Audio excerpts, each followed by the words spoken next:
na kami ng ano ng mga kaso bad news, sarado daw. Hindi tayo makapasok, hindi tayo makakayat. Yung nga pala yung ano, yung banga ng Kalamba. Nakalagay yung iba't ibang barangay. Pero nasa dyan ang turbina.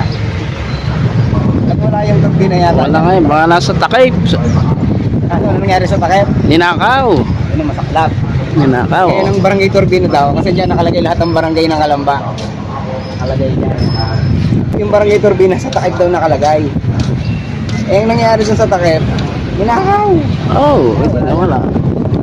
Yaking, dumarahing. Entano sa kambing. Ang kambing nagsaing. Oh, game. Kanta ni JK o, kanta ni JK. Yun na.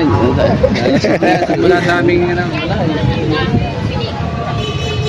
Ngayon, what's up Kalamat? Dito kami ngayon sa Banga. Woo! Yung Banga oh. Dito yung Banga, mamaya mapakita natin. Ayun yung Banga, ayun yung Banga. Ayun yung Banga. Alright. Ngayon yung Banga na to. Kailan ba ginawa itong Banga? Baka may alam nga dyan. Oh, wala akong Storya ng Banga na to. wala akong knowledge dyan. Eh. Yung ano, Dili. yung legend di ba may ano yung bakit nang tinawag na ang bayan ng Kalamba ay Kalamba. Ang kakoy kalam. Tsaka banga. Banga. Yun ang alam ko eh. Yung story niyan. Ito nangyari panahon pa ng Kastila. Yung Kastila may nakasalubong na ano na babae. May sunong daw sa ulo na kalan tsaka banga. Ay, oo. Ayun nagtanong yung Kastila. Sabi ng Kastila, "Ne, anong lugar to? Gusto mo ng bembangan?" Kaya sabi nga, Ayun pala eh. ano raw pangalan ng lugar na to? Ngayon hindi maintindihan ng ano ng babae kasi ano eh Kastila yung pagkakaano eh. Akala ng babae ang tinatanong yung nasa ulo niya, yung nakapatong sa ulo niya. Ngayon sabi niya, Kalan at Banga daw.